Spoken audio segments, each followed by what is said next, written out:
Buenas tardes, amigos televidentes de este su programa Soberanía Popular TV. Gracias por siempre interesarse en este programa. Gracias por sintonizarnos. Para nosotros es un alto honor contar con su presencia. Buenas tardes, doctora Marilis Durán. Buenas tardes, Sonia Uribe. Buenas tardes, doctora Rosy. Realmente para nosotros es un placer, como cada viernes, estar que estén en sintonía con nosotras en este espacio que realmente acá trabajamos con mucho amor toda la semana para prepararlos para todos los televidentes.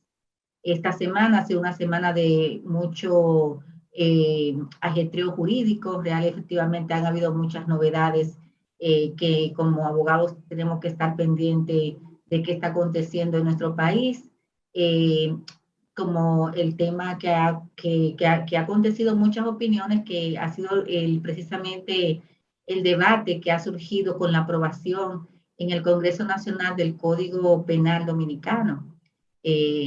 Realmente ha sido un episodio que como abogados, nos ha movido mucha preocupación, pues realmente entendemos que el Senado como uno de los poderes independientes más importantes que tiene el Estado, pues tiene que velar precisamente por el cumplimiento de sus funciones y de esta confianza que ha depositado la ciudadanía sobre ellos, y deben de tener un papel real, efectivamente, que cumpla con esa confianza depositada. ¿Qué le parece el tema, doctora Amarilis, con relación a la aprobación del Código Penal? Realmente, todo el proceso que ha conllevado el conocimiento de la pieza hasta el punto donde le ha tocado estar, ha resultado como traumático. Yo veo como el Código Penal como la cenicienta de la legislación. Se han dado una serie de tiempos que consideramos que se han extendido más de la cuenta. Sabemos que lo que tiene que ver con las tres causales fue un motivo que también conllevó retraso en cuanto a tener un código penal acorde a los nuevos tiempos, a lo que demandan hoy día la sociedad por los nuevos delitos que tenemos y que no están regulados en el código que hoy nos rige. Lo que podremos hacer es una exhortación a lo que es el Congreso, a que cada día puedan entender cuál es su función, y que cuando hay una pieza legislativa, la urgencia debe estar presente en cuanto a las necesidades de nuestra sociedad. Es lamentable que tengamos tanto tiempo, un para aquí, un para allá, con un código que realmente demanda a la sociedad una aprobación en urgencia. Y ciertamente la ciudadanía espera que el Congreso llene las expectativas de lo esperado, y sobre todo la ciudadanía jurídica, que ha estado a la espera de un código penal integral y con las expectativas que realmente todos tenemos. Así que el llamado es para que nuestros legisladores tengan mucho cuidado al momento en que ya se aboquen a aprobar esta pieza legal que realmente estamos esperando, y que no se trata únicamente, queridas compañeras, de las dificultades que hemos tenido con el aspecto de las tres causales y el aspecto de lo del aborto. Hay elementos interesantísimos y de mucha preocupación que realmente nos llama a que ese Código Penal salga una pieza completa. Así es. Doctora, y nosotras dándole continuidad a lo que es nuestro programa, tenemos esta tarde un tema muy interesante y un invitado de lujo. ¿Es Sonia? Así es, doctora Rosy y Amarilis. Pues hoy tenemos realmente una persona de la cual en lo personal, y sé que ustedes comparten esta opinión, pues le profesamos mucha admiración, mucho respeto. Es un profesional realmente de décadas de ejercicio profesional, un profesor, un maestro, una persona que ha escrito varias obras de derecho que son de consultas obligatorias para nosotros los abogados. Y resulta también que, como dato importante para introducir a nuestro invitado, es el único autor dominicano que ha escrito realmente sobre el procedimiento del divorcio y sus efectos. Un libro que desde su primera edición se encuentra agotado y que realmente, pues nosotros siempre andamos detrás de un ejemplar del mismo, porque es un libro de consulta para todos nosotros. Es una persona que de verdad yo le tengo mucho afecto. y me siento feliz y honrada de que él haya aceptado nuestra invitación de participar en el programa de hoy. Y estamos hablando precisamente del doctor Raúl Reyes Vázquez. Toda una institución del derecho, una trayectoria de más de 50 años en su ejercicio profesional y que goza del cariño, el estima y la admiración de toda una gran comunidad.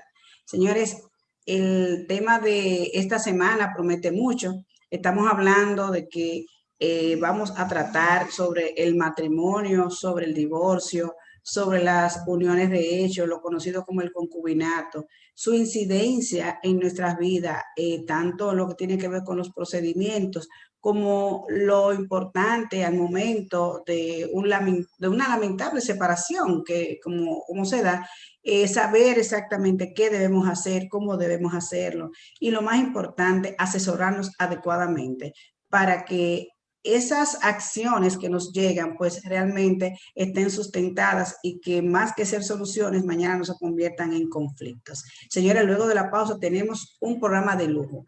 El matrimonio, el divorcio, la unión de hecho o concubinato, sus implicaciones a cargo de todo un experto, el doctor Raúl Reyes Vázquez.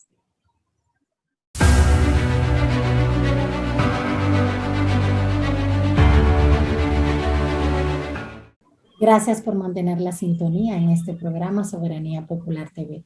Buenas tardes nueva vez. Y en esta tarde, como bien señalábamos, nos honra con su presencia el doctor Raúl Reyes Vázquez, con quien vamos a conversar todo lo concerniente a divorcio, concubinato, separación, relaciones de hecho y todo lo concerniente al tema vinculante. Es para nosotras un alto honor contar con su presencia, porque hablar con el doctor Raúl Reyes Vázquez, que es toda una institución en nuestro país. Su currículum da mucho trabajo y tendríamos que pasarnos toda una tarde poder compartir con ustedes su amplia hoja de vida. Es doctor en Derecho de la Universidad Autónoma de Santo Domingo, consultor jurídico en diversas instituciones del Estado desde el año 1982. Oficial del Estado Civil de la Segunda Circunscripción del Distrito Nacional, director del Registro Civil, presidente de la Cámara de Cuentas de la República Dominicana, exponente en múltiples conferencias, diplomados, talleres y un abogado en ejercicio de más de 50 años, con una buena práctica del derecho, el ejercicio litigante y apegado a la ética, lo cual es reconocido por toda la clase jurídica dominicana, por sus clientes, por sus amigos y actualmente es socio de la firma Legality Consultores. Un alto honor, doctor, que nos acompañen esta tarde y les damos la más formal bienvenida. Realmente estamos muy contentas por contar esta tarde con el doctor Raúl Reyes Vázquez. Quizás para mí podrán pensarse que es una manera fácil de presentar al doctor Rossi, pero al mismo tiempo es muy complicada, porque es una persona a la que realmente admiro mucho, a la que respeto mucho y la que realmente es un gran profesional, una persona que agradecemos que haya dispuesto de su tiempo y de todo ese maravilloso haber que él tiene como jurista, como escritor, una persona que se ha destacado, tal y como te he dicho, en muchos ámbitos no solamente del derecho, sino a nivel administrativo. Y doctor, realmente para dar inicio a esta entrevista en la que nosotros contamos con el profesor, con el maestro, el abogado, el oficial del Estado Civil, el ex primer adjunto de la Procuraduría General de la República, para empezar este encuentro conversatorio con usted, porque realmente es un conversatorio, queríamos preguntarle, para dar inicio, ¿qué tenemos hoy que tomar en cuenta para distinguir lo que es un matrimonio de una unión libre y cuáles son las características de cada una de estas figuras según la jurisprudencia dominicana?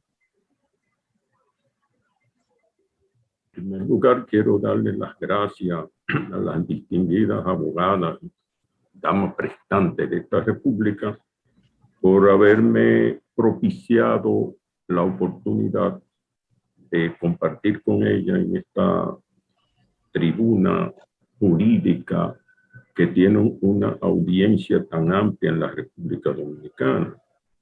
Lo primero que yo quiero señalar es que no me considero con ninguno de los atributos que la licenciada Sonia Uribe, de una manera muy generosa, me dice que tengo. Yo no creo que tengo ninguno. Soy un ciudadano, una persona que lo único que he tratado de hacer en la vida es quizá tener el afán de superación diaria, y a eso me he dedicado en todo el tiempo. En relación con el tema planteado sobre el asunto del matrimonio y de lo que ahora se conoce como unión de hecho, y que en el tiempo pasado siempre se le llamaba concubinato, pero que es un término que se ha degradado mucho y ahora se ha modernizado bastante, hasta el punto de que la Suprema Corte de Justicia, tomándolo de la jurisprudencia española, le llama unión more uxorio, que muchísima gente que no es abogada quizá no tiene la menor idea de lo que significa ese término de more uxorio. Fíjate, realmente el concubinato ha existido siempre. Tanto es así que se considera que ya en el Código de Hammurabi, clasificado como el primero de la humanidad, se hablaba de ese tipo de unión entre las personas. Pero realmente fue en el Imperio Romano donde tuvo su nacimiento y consolidación, y desde donde pasó a la cultura occidental por influencia de ese gran imperio en el orden político, en el orden social y básicamente en el orden jurídico. Pero sobre todas las cosas, el matrimonio siempre ha ostentado, vamos a decir, entre las clases principales de la sociedad desde el principio, la principalía de las instituciones que se proyectan para que dos personas unan sus vidas y para que esa unión de vida y ese conjunto de personas así vinculadas conformen la sociedad. La unión de hecho se produce de una manera fáctica, como se llama ahora, es decir, por la decisión de las personas, que tienen muchos orígenes y muchas causas. Pero vamos a hablar primero de las diferencias entre una y otra cuestión. Fíjense, el matrimonio es una institución organizada por el Estado, donde la Iglesia, sobre todo la Iglesia Católica, ha tenido una influencia preponderante en el curso de los siglos. Tanto es así que antes era obligatorio asumir la cuestión del matrimonio a través de los libros y de los ritos eclesiásticos. Con el surgir del tiempo, las cosas fueron cambiando y ya el Estado, cuando se fue dividiendo de la Iglesia y se fueron diferenciando lo que es el poder eclesiástico y el poder civil, primero el poder monárquico, que eran los reyes, entonces ya el matrimonio pasó a ser controlado por el Estado. Y el Estado establecía las condiciones de su existencia, lo que le daba realidad jurídica, y tenía y tiene todavía el monopolio de la prueba y del asentamiento en los registros destinados a ese fin. Y por eso nosotros vemos ahora que hay libros de matrimonio civiles y canónicos, desde luego mucho más matrimonio civil que matrimonio canónico, pero que el matrimonio, para ser realmente una organización social debidamente aceptada, tiene que ser refrendada por un oficial público llamado oficial del Estado Civil, y las personas tienen que reunir una serie de condiciones para poderlo contraer. De modo que una persona no puede decir que está casado con tal y cual persona si esa unión no está registrada en los libros, en los registros destinados al efecto. Con la unión de hecho sucede totalmente lo contrario.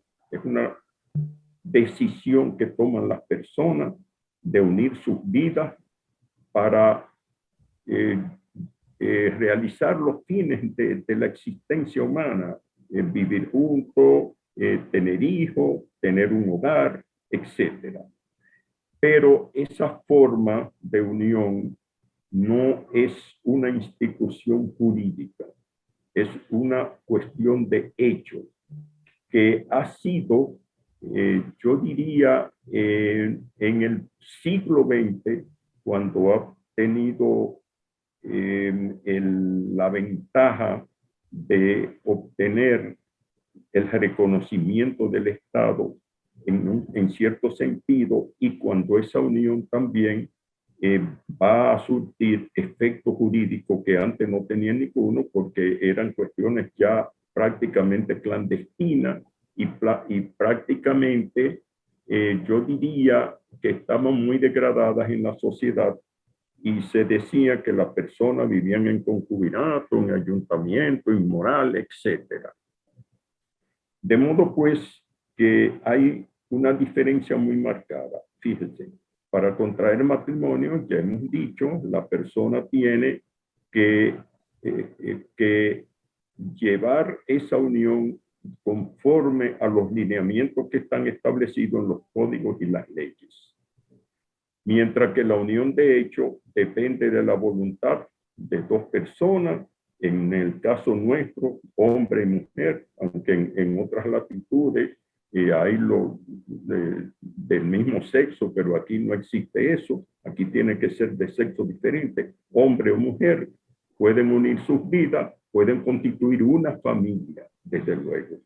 Pero fíjense, una de las marcadas diferencias que existen entre ambas cuestiones es que el matrimonio, como es una institución organizada por el Estado, no puede ser rota o desvinculada única y exclusivamente porque quieran las partes, sino porque tiene que reunir una serie de características y de obligaciones pautadas también por la ley.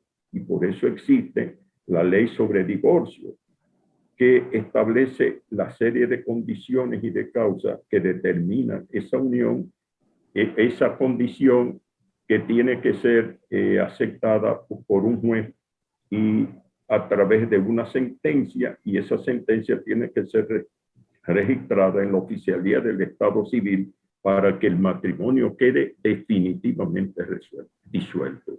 No sucede lo mismo en la unión de hecho. En la unión de hecho basta que uno de los dos abandone el hogar, se desaparezca y no vuelva más, le diga a la persona, mira, ya no vamos a convivir más, sea que lo diga el hombre o que le diga la mujer, y no tiene que dar ninguna razón ni tampoco justificar absolutamente nada para que ese vínculo de hecho quede totalmente disuelto. De modo que esas son las características principales entre una y otra situación y la forma en que cada una de ellas se establece y se disuelve. Doctor, quisiéramos en ese orden, que estamos hablando de las características del matrimonio, el concubinato. ¿Qué condición diferencia el matrimonio de la unión de hecho en cuanto a lo que establece la normativa? ¿Qué tiempo deben tener? ¿Qué características deben darse para saber si estamos en presencia o no de este tipo de sociedad de hecho, del concubinato, como se conoce? Bien, muy interesante ese tema que usted trae a colación a través de su pregunta. Fíjense, el matrimonio, vamos a hablar primero del matrimonio para que veamos bien las diferencias. El matrimonio se inicia cuando las ceremonias se realizan ante el oficial del Estado civil, el matrimonio civil, me refiero a él, y este funcionario consigna ese hecho en el libro correspondiente o registro, como se llama. Entonces ya las personas quedan casadas. La unión de hecho, ¿cuándo tiene origen? Bueno, realmente es muy difícil establecer el día o el momento en que la unión de hecho comienza. Lo que sí es determinante es que para que se le considere una unión de hecho tienen que existir algunas condiciones. Primero, tiene que haber estabilidad. Debe haber cierta continuidad, porque de lo contrario son cuestiones pasajeras, momentáneas, enamoramientos furtivos. Tiene que haber un establecimiento, un hogar donde la persona viva. Ese hecho debe ser notorio, es decir, debe ser conocido por las personas. De modo pues que viene a quedar consolidado para que los efectos jurídicos se puedan establecer según la decisión que tomó la Suprema Corte de Justicia hace algunos años, a partir de los 5 años de relación continua. Cuando esas personas tienen ese periodo, entonces se considera que esa unión de hecho realmente constituye una familia de hecho también, a pesar de que en otros regímenes, en otros ordenamientos jurídicos, no se requiere tanto tiempo. Ahora, ¿cuánto es el punto de inicio? Eso es lo difícil. Es bastante difícil establecer cuándo comenzó la unión de hecho. Más bien, eso se determina con el tiempo.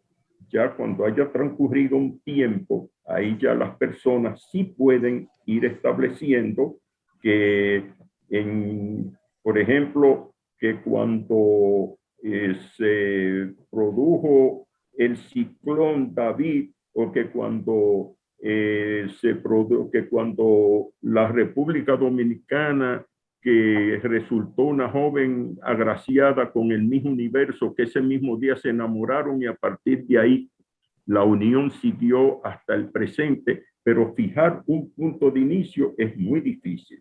Eso se establece cuando ya se consolida con el tiempo. Doctor, ¿y qué pasa cuando existen dos uniones de hecho, dos uniones libres con iguales características y fallece el marido? Cuando existen dos personas, dos parejas. Libres, exacto. No, porque no se puede dar esa dualidad. En eso se parece bastante al matrimonio. Si hay, tiene que ser una unión singular, como es en el matrimonio. Si no, no se puede catalogar como una unión de hecho que genere obligaciones y otros efectos jurídicos. Esa es una de las condiciones establecidas por la jurisprudencia para que la unión de hecho pueda considerarse como tal. La singularidad en la unión, ni que el hombre esté unido con otra mujer a través de una unión parecida así, de hecho, ni mucho menos con un matrimonio. Y viceversa, que la mujer tampoco no tenga ninguna otra vinculación con persona diferente a la que se trata en el caso. De modo que la singularidad es un efecto muy parecido al matrimonio, en ese sentido. Doctor, y retrayendo a la pregunta que le hizo la doctora Durán con relación a, bueno, ya sabemos el punto de inicio de la relación, que como usted bien ha dicho es difícil de determinar, pero el punto final es fácil de determinar, pues, ¿verdad? Termina casi siempre con una separación o un divorcio. ¿Cuáles precisamente son las causas de divorcio que contempla nuestra ley? Y además de eso, el procedimiento que se debe de agotar. ¿Quién puede introducir el divorcio, el tiempo y los recursos, doctor, al amparo de las últimas decisiones jurisprudenciales que tienen las partes para real efectivamente en caso de que lo consideren necesario, impugnar esa sentencia o esa decisión que emane de cualquier tribunal? Bueno, el punto final tiene su inicio con la separación física, tanto en la unión de hecho. En la unión de hecho tiene su punto de inicio. Ese final comienza con la separación física. En el matrimonio no necesariamente comienza la ruptura del matrimonio con la separación física.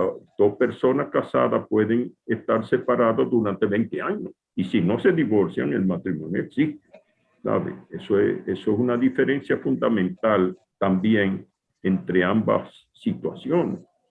Entonces, en relación con el divorcio, fíjense, últimamente han surgido algunas situaciones relacionadas con el divorcio. Ustedes saben que hay varias causas de divorcio. El divorcio por lo que se llama incompatibilidad de caracteres y el divorcio por mutuo consentimiento. Esas son las dos grandes categorías de divorcio que tenemos en la República Dominicana. El divorcio, el matrimonio finaliza por la muerte de uno de los cónyuges. El matrimonio finaliza así, o también por el divorcio. La unión de hecho también finaliza por el fallecimiento de uno de los miembros de la pareja. Entonces, el asunto es que ha dado lugar a unas decisiones recientes, tanto del Tribunal Constitucional como de la Suprema Corte de Justicia, que están referidos al divorcio por mutuo consentimiento, porque ese divorcio tiene algunas características especiales que no se dan en lo que se llama el divorcio por incompatibilidad de caracteres, y es que la pareja casada tiene que haber rebasado por lo menos 2 años de matrimonio, no puede haber rebasado 30. El hombre no debe tener más de 60 años, la mujer 50, y eso se ha mantenido o se mantuvo así hasta desde el año 1937, que es de donde proviene la ley 1306 bis sobre divorcio. Entonces, los tribunales, de una manera sostenida, habían venido manteniendo esa situación en cuanto al divorcio por mutuo consentimiento, que si no tenían por lo menos 2 años de casado, pues no se le admitía el divorcio, y si tenían más de 30, y con la cuestión de las edades de los cónyuges a la que me he referido. Pero eso viene y se establece, fíjense en qué época se establece, en el 1937, estamos en el año 2021, es decir, que eso tiene 80 y pico de años, cuando todavía en el mundo moderno no habían nacido o no habían sido reconocidos una serie de derechos y de prerrogativas, y donde no se había expandido el constitucionalismo que en este tiempo penetra todas las instituciones públicas y privadas. Doctor, muy interesante. Yo quiero conectar, para irnos a una pausa brevemente, dejar una pregunta en el aire, y es relativo a las deudas que puedan surgir antes y después del matrimonio o del concubinato. Señores, luego de la pausa volvemos con el doctor Raúl Reyes Vázquez. Bien.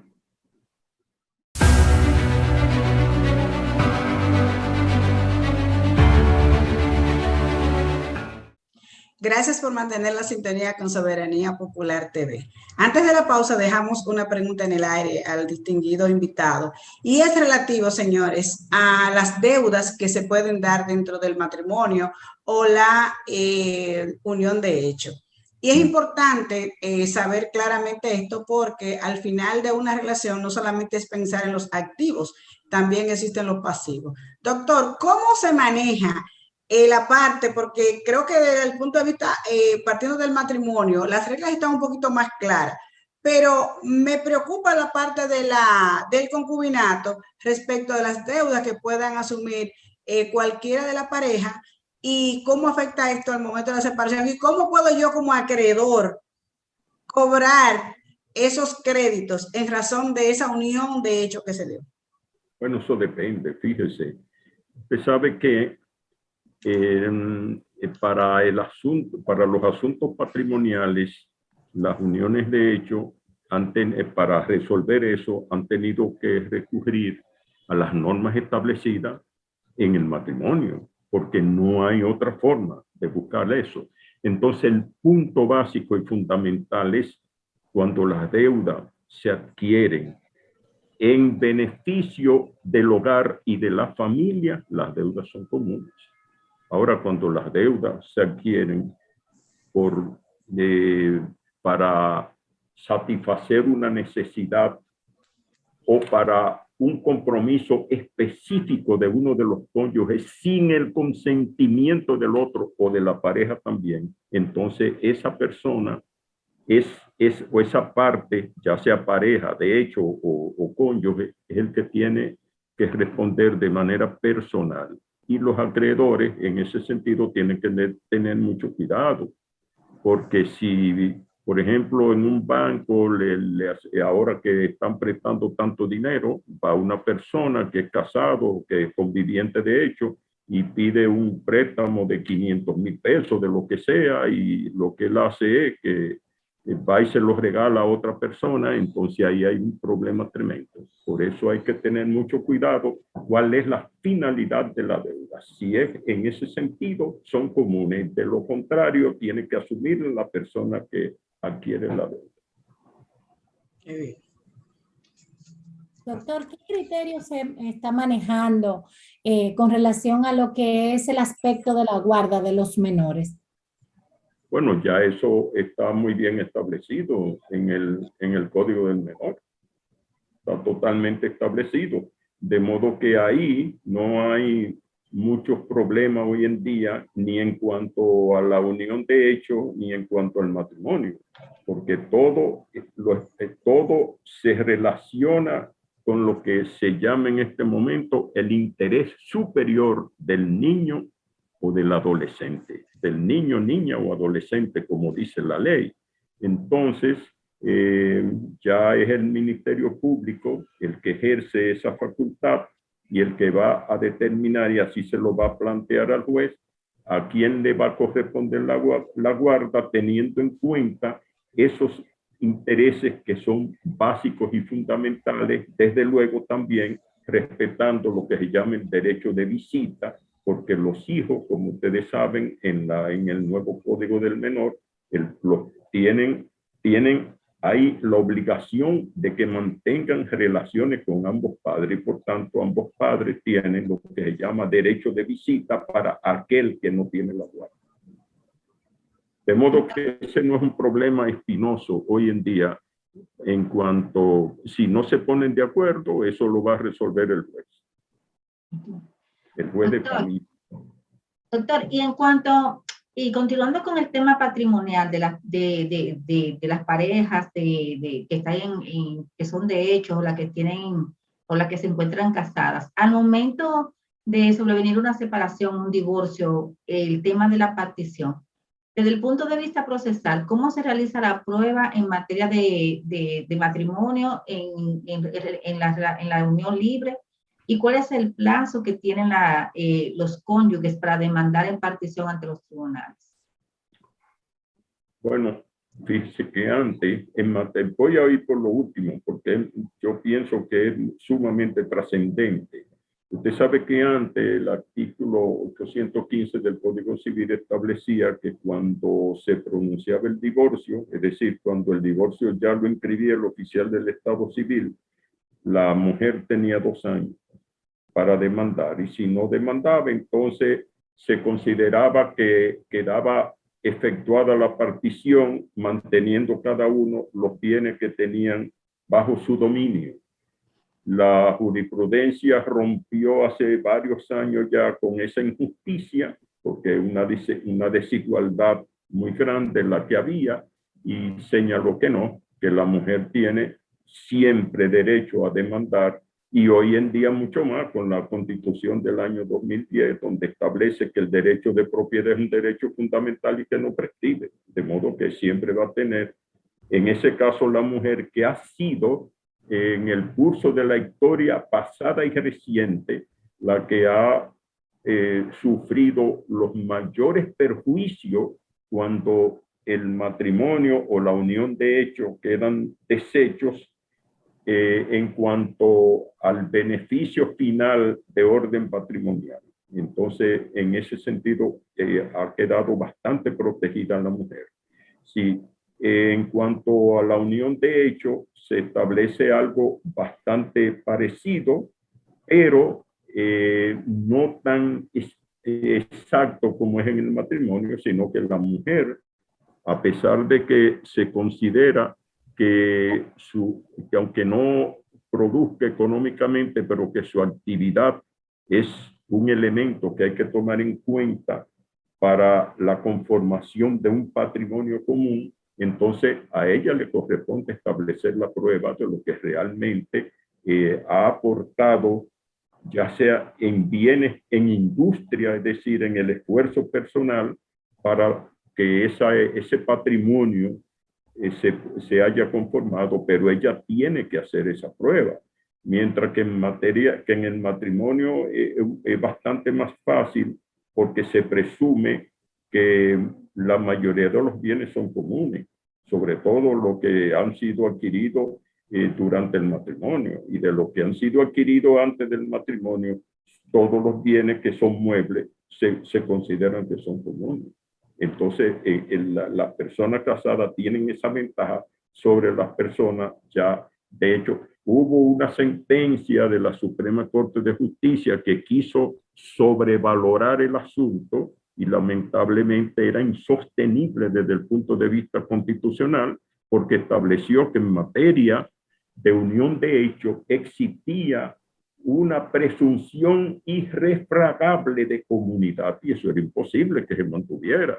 Y la Suprema, incluso para sorpresa mía, el Tribunal Constitucional avaló eso, pero felizmente en los últimos años la Suprema Corte de Justicia dejó a un lado esa sentencia que no tenía un fundamento lógico, ni jurídico, ni constitucional tampoco, y ahora estableció la unión de hecho y que puede haber la presunción, pero no irrefragable, de jure, es decir, que no admite ninguna prueba contraria, y eso es inconstitucional totalmente, y lo era. Entonces, en ese tramo es que estamos en este momento. Doctor, hay algo que me preocupa, porque las situaciones de hecho se dan situaciones muy particulares. Y finalmente, que ya casi estamos terminando con el programa, pero sí para que nuestra teleaudiencia tenga conocimiento. Cuando se da la unión de hecho y hay una ruptura, hay una separación, ¿usted cree que es recomendable que la persona que se ha separado, a los fines de poder delimitar sus bienes que puede adquirir a futuro, sobre todo los bienes muebles, hacer algún acto de notoriedad, algún acto que deje registrado de una manera clara y eficiente la separación de hecho? Bueno, mire, realmente hay muchas formas de usted establecer eso, pero acuérdese que hay un principio que dice que nadie puede procurarse su propia prueba. Lo que sí yo creo que es fundamental, y eso habría que estimularlo en nuestro ordenamiento jurídico, es que cuando las parejas, cuando son de hecho, van a conformar una unión, establezcan por escrito, y en ese momento sí es válido lo que usted dice, establezcan por escrito cuál es el régimen patrimonial que va a regir en sus asuntos de esa naturaleza en relación con los bienes. Y así se eliminan todas las dificultades. Si quieren conformar una sociedad civil, si quieren conformar una sociedad mercantil, si quieren que se establezca un régimen de ganancial muy parecido al régimen de matrimonio, eso pueden hacerlo al inicio, pero ya al final es mucho más difícil, porque entonces ahí viene el problema de que una persona no puede establecer su propia prueba y decir que lo que yo tenía era esto y que él no tenía nada y viceversa. Es muy difícil así. Me luce que hay que concientizar a las personas para que desde el principio o durante el trayecto de la unión de hechos puedan establecer por escrito las pautas que va a seguir el manejo de sus asuntos patrimoniales. La verdad, doctora y Sonia Uribe y Amarilis Durán, que hemos tenido una tarde de lujo, un invitado que es toda una institución, una biblioteca, y que nosotros debemos comprometerlo para un próximo programa, que espero que se haya sentido bastante cómodo. Y antes de despedirlo, como usted mencionó, doctor, sobre la decisión del Tribunal Constitucional respecto al cambio de criterio en cuanto a la edad y al tiempo que ha permitido para el aspecto del divorcio por mutuo consentimiento, nos gustaría escuchar su opinión, si está usted de acuerdo con esa decisión o en su defecto difiere y por qué. Totalmente de acuerdo, porque era una restricción. Es como decía, como dijo el doctor Juan Manuel Pellerano, es que ya de una parte para acá, todo hay que interpretarlo de acuerdo con la Constitución. Fíjense que antes se decía que el fundamento del derecho era la ley. Ya no es así, el fundamento del derecho es la Constitución. Entonces, todo hay hoy en día que analizarlo en base a la Constitución, y la Constitución establece una serie de derechos fundamentales que no pueden ser violados. Y uno de esos derechos fundamentales es el derecho de igualdad. Entonces, si las otras parejas se pueden divorciar a los 3 días de haberse casado, o a los 80 años de vida, o a los 70 de matrimonio, cuando lleguen al famoso matrimonio de diamante, la boda de diamante, y porque entonces tienen las otras personas que se casen y quieran hacerlo por mutuo consentimiento, no hacerlo. Entonces eso era totalmente insostenible en el ordenamiento jurídico dominicano con vista a los principios constitucionales que nos rigen en este momento.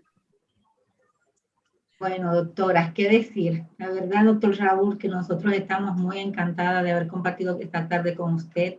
Muy agradecida porque sabemos que usted es una persona que tiene un tiempo bastante limitado y comprometido, y que haya separado este tiempo para compartir con nosotras, pues de verdad que nos sentimos muy honrados.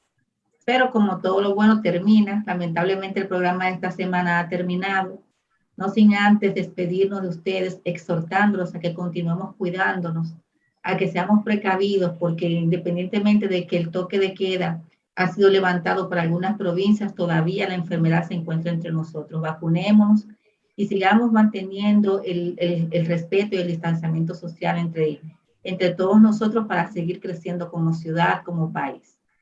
Bueno, pues los esperamos para una próxima entrega, el próximo viernes. Que Dios lo bendiga y que tengan un feliz fin de semana. Bueno, muchas gracias por la invitación. Muchas gracias por la oportunidad que me dieron de exponer mis humildes ideas en algunos aspectos, que estos temas no terminan nunca. Gracias, doctor. Yo estoy a su disposición en cualquier otra oportunidad que lo desee. Gracias. Tomamos la palabra, doctor. Feliz fin de semana. Igualmente.